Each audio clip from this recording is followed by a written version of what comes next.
Hi నమస్తే, నేను మీ మహేందర్.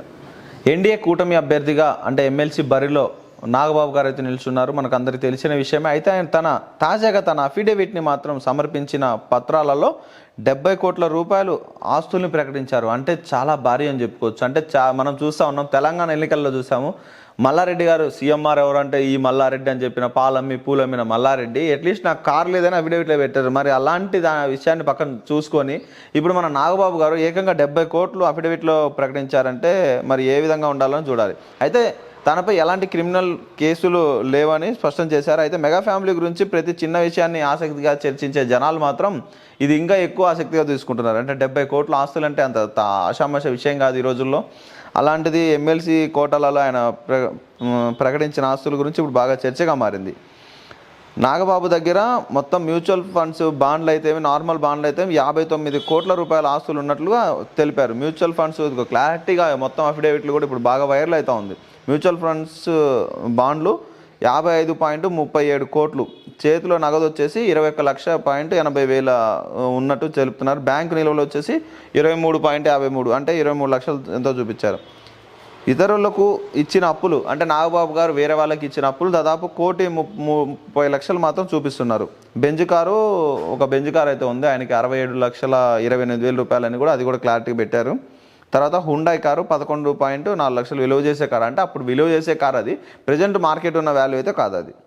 బంగారం మరియు వెండి అయితే దాదాపు 57,99,000 బంగారం అంటే 724 గ్రాముల బంగారం ఉన్నట్టు. తర్వాత భార్య వద్ద 55 క్యారెట్ల వజ్రాలు 16 లక్షల రూపాయల వజ్రాలు కూడా ఉన్నాయి. 20 కేజీల వెండి కూడా ఉంది, అంటే 20 లక్షల రూపాయలు వెండి.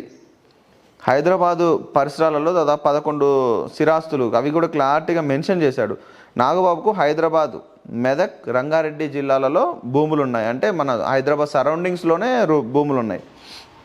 అలాగే రంగారెడ్డి జిల్లాలో 2.39 ఎకరాల భూమి ఉంది. అంటే అప్పట్లో మనం చూసాం, కొన్ని వార్తలు వచ్చాయి, భూమి అమ్మేసి పవన్ కళ్యాణ్కి మొత్తం అమ్మేశాడు, అప్పులు పాలయ్యాడు, సినిమాలు తీసి అవన్నీ అమ్మాడని కూడా. అంటే వీటిల్లో ఇంకో భూమి అయి ఉండొచ్చు. ఇది మాత్రం 2.39 ఎకరాలు అంటే 2 ఎకరాల 39 సెంట్లు, 5.3 కోట్ల విలువ చేసే భూమి అని కూడా స్పష్టంగా మెన్షన్ చేశారు. మెదక్ జిల్లా నర్సాపురంలో దాదాపు 8 ఎకరాలు అంటే 82 లక్షలు అని చెప్పారు.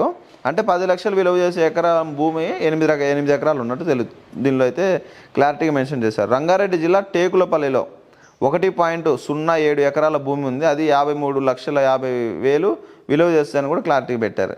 హైదరాబాదు మణికొండలో విల్లా మాత్రం 3 కోట్లు 2.88 అంటే 2,88,00,000 విల్లా అని మెన్షన్ చేశారు. అంటే అన్నీ కూడా దీనిలో మెన్షన్ చేయాలని రూల్ ఏం లేదు, కొన్ని చేంజెస్ ఉంటాయి, కొన్ని ఎక్స్ట్రాలు కూడా కొన్ని, అంటే కూతురు పేరు మీద ఉండొచ్చు, కొడుకు పేరు మీద, అవన్నీ చూపారు దీనిలో. మొత్తం స్థిరాస్తుల విలువ వచ్చేసి 11.20 కోట్లుగా ఈయన అఫిడవిట్లో పెట్టాడు. అయితే మెగా బ్రదర్స్కి అప్పులు కూడా ఉన్నట్లుగా పెట్టాడు. అంటే చిరంజీవికి అఫిడవిట్లో ఆసక్తికర విషయాలు ఏంటంటే, ఒకటి ఏమో చిరంజీవి తమ్ముడు పవన్ కళ్యాణ్ దగ్గర అప్పులు తీసుకున్న విషయం పెట్టారు. అంటే మనం చూసాం అప్పట్లో సినిమాలు నాగబాబు గారు, అంటే ఇప్పటికి కూడా వైసీపీ వాళ్ళు కొంతమంది ట్రోల్ చేస్తూ ఉంటారు, సూసైడ్ స్టార్ అని, సినిమాలు ఆయన ఇబ్బంది పడ్డారని, స్మైలింగ్ స్టార్ అని జబర్దస్త్లో చెప్తే సూసైడ్ స్టార్ అని చెప్పి వైసీపీ వాళ్ళు ట్రోలింగ్ చేస్తూ ఉంటారు.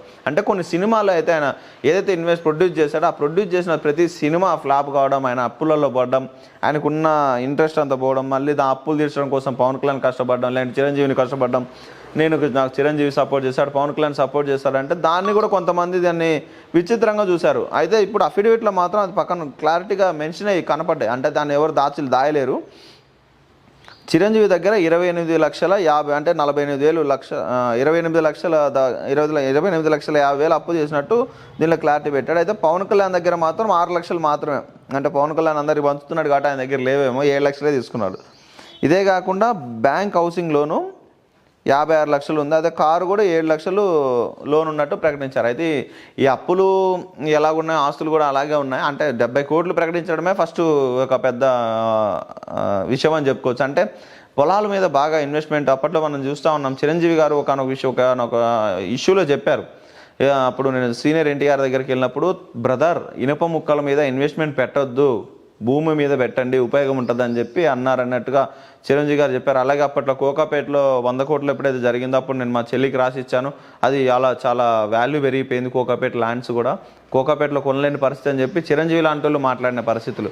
అంటే ముఖ్యంగా భూమి మీద బాగా ఇన్వెస్ట్మెంట్ చేశారని కూడా చేసుకోవచ్చు. అంటే ఇప్పుడు రంగారెడ్డి కానీ మెదక్ జిల్లాలో కూడా అప్కమింగ్ ఏరియా కాబట్టి అక్కడ ఇన్వెస్ట్మెంట్ పెట్టుకున్నారు. అంటే ఇప్పుడు టేకులపల్లి దగ్గర ఉన్న 10 ఎకరాలు కానీ అవి కూడా మంచి ఇన్వెస్ట్మెంట్లో పెట్టారని చెప్పుకోవచ్చు. అయితే ఇదంతటికి ఒక అందు అయితే మళ్ళీ వర్మ గారికి ఎమ్మెల్సీ ఎందుకు లేదు అనేది ఒక చర్చ అయితే సాగుతూ ఉంది.